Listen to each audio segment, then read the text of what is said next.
Didn't I tell you last week when we were talking about how AI is being used in Israel? I told you, I was like, you know what? If Israel has this kind of stuff, that probably means the U.S. military has this kind of stuff or is working on this kind of stuff. Or, you know, everybody is doing the hottest thing, which is apparently killing people with artificial intelligence. Okay, so let's get into this story from The Intercept. Microsoft pitched OpenAI's DALL-E as battlefield tool for U.S. military. Any battlefield use of the software would be a dramatic turnaround for OpenAI, which describes its mission as developing AI that can benefit all of humanity, by Sam Biddle in The Intercept. Microsoft last year proposed using OpenAI's mega popular image generation tool, DALL-E, to help the Department of Defense build software to execute military operations, according to internal presentation materials reviewed by The Intercept. The revelation comes just months after OpenAI silently ended its prohibition against military work. The Microsoft presentation deck, titled Generative AI with DoD Data, provides a general breakdown of how the Pentagon can make use of OpenAI's machine learning tools, including the immensely popular ChatGPT text generator and DALL-E image creator, for tasks ranging from document analysis to machine maintenance. Microsoft invested $10 billion in the Ascendant machine learning startup last year, and the two businesses have become tightly intertwined. In February, The Intercept and other digital news outlets sued Microsoft and OpenAI for using their journalism without permission or credit. The Microsoft document is drawn from a large cache of materials presented at an October 2023 Department of Defense AI literacy training seminar hosted by the U.S. Space Force in Los Angeles. The event included a variety of presentation from machine learning firms, including Microsoft and OpenAI, about what they have to offer the Pentagon. You see this? You see this? So machine learning firms are cozying up to the military-industrial complex and saying, hey, we've got technology that the Pentagon could probably use. The publicly accessible files were found on the website of Alethea Labs, a nonprofit consultancy that helps the federal government with technology acquisition, and discovered by journalist Jack Polson. On Wednesday, Polson published a broader investigation into the presentation materials. Alethea Labs has worked closely with the Pentagon to help it quickly integrate artificial intelligence tools into its arsenal, and since last year has contracted with the Pentagon's main AI office. The firm did not respond to a request for comment. One page of the Microsoft presentation highlights a variety of common federal uses for OpenAI, including for defense. One bullet point under advanced computer vision training reads, quote, battle management systems, using the DALL-E models to create images to train battle management systems, end quote. Just as it sounds, a battle management system is a command and control software suite that provides military leaders with a situational overview of a combat scenario, allowing them to coordinate things like artillery fire, airstrike target identification, and troop movements. The reference to computer vision training suggests artificial images conjured by DALL-E could help Pentagon computers better see, quote, see conditions on the battlefield, a particular boon for finding and annihilating targets. Now, when it says see here, I don't think it literally means like a quote. It means like in quotes, like, you know, see. Anyway, in an emailed statement, Microsoft told The Intercept that while it had pitched the Pentagon on using DALL-E to train its battlefield software, it had not begun doing so. Quote, this is an example of potential use cases that was informed by conversations with customers on the art of the possible. These are typos from The Intercept. I just copied this. on the art of the possibility, on the possible with generative AI. I think the possibility is what they mean there. End quote. Microsoft, which declined to attribute the remark to anyone at the company, did not explain why a potential use case was labeled as a common use in its presentation. So this is interesting. Again, in this presentation, right, we're seeing the change of this term common to potential, not to mention that this quote that I just read to you is not attributed to anyone. OpenAI spokesperson Liz Burgess said OpenAI was not involved in the Microsoft pitch and that it had not sold any tools to the Department of Defense. Quote, OpenAI's policies prohibit the use of our tools to develop or use weapons, injure others, or destroy property. She wrote, we were not involved in this presentation and have not had conversations with U.S. defense agencies regarding the hypothetical use cases it describes. So I hate to, but I don't actually. But I hate to pick apart this quote. But could this be like legalese? Because the last part of this statement says we were not involved in this presentation. Okay. And have not had any conversations with U.S. defense agencies. And here's the caveat. Regarding the hypothetical use cases it describes. Feels fishy to me. Feels like they have had some conversations. Burgess added, quote, we have no evidence that OpenAI models have been used in this capacity. OpenAI has no partnership with defense agencies to make use of our API or ChatGPT for such purposes. End quote. At the time of the presentation, OpenAI's policy seemingly would have prohibited a military use of DALL-E.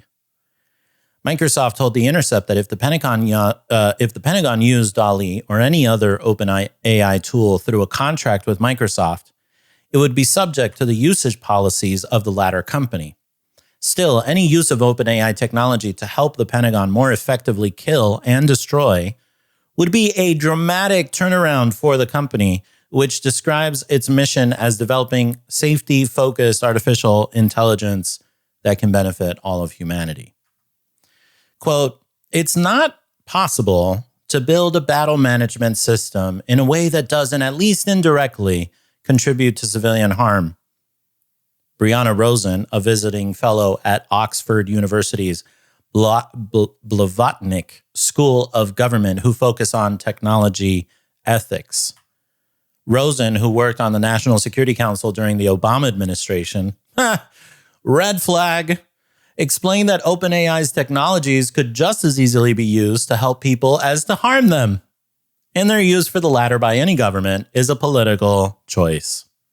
Quote, unless firms such as OpenAI have written guarantees from governments they will not use the technology to harm civilians, which still probably would not be legally binding. Good fucking grief. I fail to see any way in which companies can state with confidence that the technology will not be used or misused in ways that have kinetic effects, end quote. Good grief. The presentation document provides no further detail about how exactly battlefield management systems could use DALL-E. The reference to training these systems, however, suggests that DALL-E could be used to furnish the Pentagon with so-called synthetic training data, artificially created scenes that closely resemble germane real-world imagery. Military software designed to detect enemy targets on the ground, for instance, could be shown a massive quantity of fake aerial images of landing strips or tank columns generated by DALL-E in order to better recognize such targets in the real world. Even putting aside ethical objections, the efficacy of such an approach is debatable.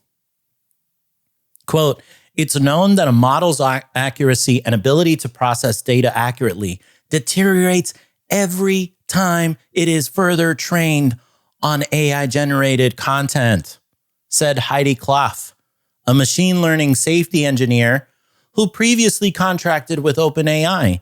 She continues, her quote continues, "DALL-E images are far from accurate and do not generate images reflective even close to our physical reality, even if they were to be fine-tuned on inputs of battlefield management system. These generative image models cannot even accurately generate a correct number of limbs or fingers. How can we rely on them to be accurate with respect to a realistic field presence?" End quote.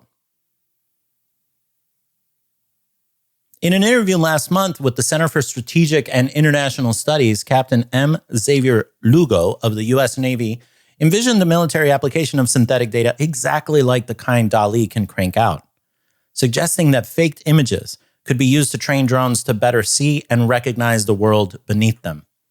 Lugo, mission commander of the Pentagon's Generative AI Task Force and member of the Department of Defense Chief Digital and Artificial Intelligence Office, is listed as a contact at the end of the Microsoft presentation documentation. Is listed as a contact at the end of the Microsoft presentation document. The presentation was made by Microsoft employee Nehemiah Kunz, a, quote, technology specialist working on the Space Force and Air Force. The Air Force is currently building the Advanced Battle Management System, its portion of a broader multi-billion-dollar Pentagon project called the Joint All-Domain Command and Control, which aims to network together the entire U.S. military for expanded communication across branches, AI-powered data analysis, and ultimately, an improved capacity to kill. Through JADC2, which again, Joint All-Domain Command and Control, JADC2, as the project is known, the Pentagon envisions a near future in which airborne drone cameras, Navy warship radar, Army tanks, and Marines on the ground all seamlessly exchange data about the enemy in order to better destroy them.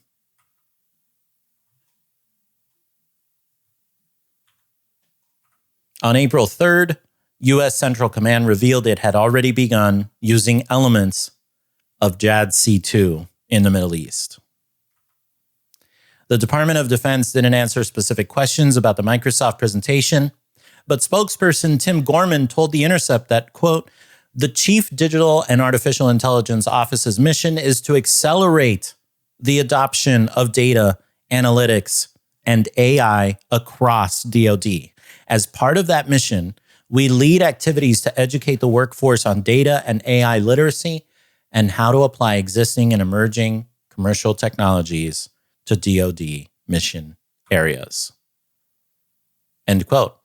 While Microsoft has long reaped billions from defense contracts, OpenAI only recently acknowledged it would begin working with the Department of Defense.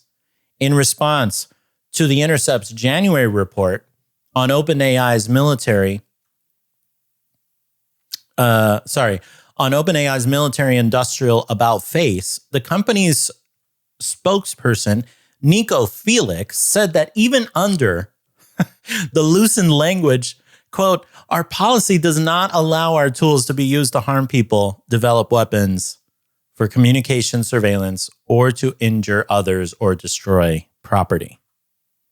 Yeah, I mean, that's the line that they keep saying, it seems. How accurate is it, though? Whether the Pentagon's use of OpenAI software would entail harm or not might depend on a literal view of how these technologies work, akin to arguments that the company that helps build the gun or trains the shooter is not responsible for where it's aimed or pulling the trigger. Quote, "They might be threading a needle between the use of generative AI to create synthetic training data and its use in actual war fighting," said Lucy Suckman, professor emerita of anthropology of science and technology at Lancaster University. Quote, "But that would be a spurious distinction in my view, because the point is you're contributing to preparation for war fighting." Unlike OpenAI, Microsoft has little pretense about foregoing harm in its, quote, responsible AI document and openly promotes the military use of its machine learning tools. Following its policy reversal, OpenAI was also quick to emphasize to the public and business press that its collaboration with the military was of a defensive, peaceful nature. Yeah, whatever. In a January interview at Davos responding to The Intercept's reporting, OpenAI Vice President of Global Affairs, Anna Makanju, assured panel attendees that the company's military work was focused on applications like cybersecurity initiatives and veteran suicide prevention. You see, we're trying to help the veterans. And that the company's groundbreaking machine learning tools were still forbidden from causing harm or destruction. Contributing to the development of a battle management system, however, would place OpenAI's military work far closer to warfare itself.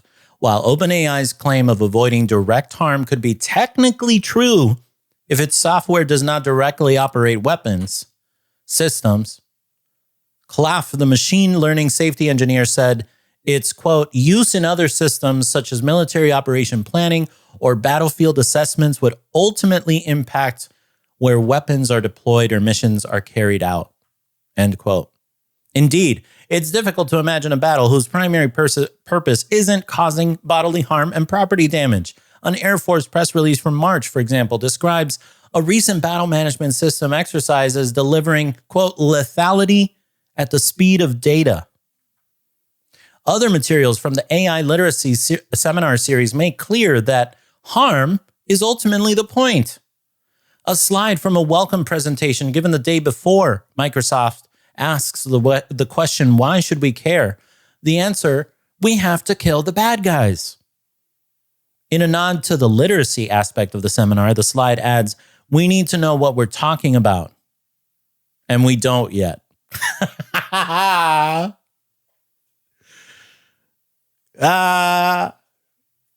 thank you at least for admitting that shit. Now, I want to show you this video. This is from October 8th, 2023. Okay? I want to show you this video because look at what this guy is just had retired. General Milley from the Joint Chiefs of Staff. And look what he has to say about AI warfare. Our military is going to have to change if we are going to continue to be superior to every other military on earth. And it's through that degree of strength, that military strength, and the willingness to use it, that I think you maintain that international order and that you maintain the peace. There have been several periods in... This motherfucker is so delusional. First of all, he's like, so that the United States continues its military superiority. Oh, man. And basically, it's like, yeah, we have to be animals so that we continue to keep control over the world, of course. Like, what else are you going to do? In history that have transformed military operations or armed warfare. Where does artificial intelligence sit in that? That's huge. In fact, I've referred to it as the mother of all technology sort of thing. So the ability to make decisions, the so-called OODA loop, the observe, orient, direct, and act loop, to do that faster than your opponent, oftentimes, not always, but oftentimes gives you a decisive advantage. So Napoleon would oftentimes wake up at 2 a.m. to issue his orders to his marshals, and they'd be on the move before the British woke up for tea. And you know, if you think about the German operational doctrine of blitzkrieg, that's what that did. So artificial intelligence allows you to absorb massive amounts of complex information very rapidly to assist humans in their decision making. And theoretically, you can actually program the computers to make the decisions themselves. You see? I don't want to have to choose to kill you myself. So I'm just gonna like, what do the entrepreneurs call it? I'm going to delegate. I'm going to delegate the option of killing to a machine. Which would be a whole new world at that point. As of now, the Department of Defense guidelines say fully autonomous weapons systems must allow commanders and operators to exercise appropriate levels of human judgment over the use of force. Those standards will apply to a new defense program called Replicator, a Pentagon initiative aimed at countering the size of China's military. The program will produce thousands of autonomous weapons systems powered by artificial intelligence. The International Committee of the Red Cross says autonomous weapons, including those that use AI, could lead to unintended consequences like civilian casualties or an escalation of conflict. You think? Does it make war more likely? It could. It actually could. So artificial intelligence has a huge amount of legal, ethical, and moral implications that we're just beginning to start to come to grips with. Well, there's no chain of command in artificial intelligence, is there? Well, there might not be. Artificial intelligence, theoretically, taken to its extreme, machines could be making decisions without human interface. That could be a very, very dangerous thing, extremely dangerous. Right now, the Department of Defense standard is for all decision-making to have a human in the loop, for better or worse. But other countries may not have that same sense. So artificial intelligence is extremely powerful. It's coming at us. I suspect it will be probably optimized for command and control of military operations within maybe 10 to 15 years max. And then you combine that with robotics. You're probably looking at something like a third of sophisticated militaries, the United States, Russia, China, et cetera. About maybe a third or 20% will likely be robotic in maybe 15 years or so. So you're going to go from, the USS Constitution, the ships of sail, up to the Nimitz aircraft carrier in the span of 15 years. So it's a pretty fundamental change that's about to take place. So there you have it. There you have it. The U.S. military wants to use AI in its military operations. And you see that the justification there that is being given is, well, every other military in the world is going to be doing it. If we want to stay on top, we have to be doing it. This is not leadership. It is not leadership to do just what everybody else is doing. And fuck the costs. Fuck the human costs. Thank you for watching my content on YouTube. To catch full interviews, get early demos and unreleased songs from me, as well as a whole bunch of other great bonus content, become a member at xavibenjamin.com/Substack, where you can become a monthly, yearly, or inner circle member and support my work. Thank you so much.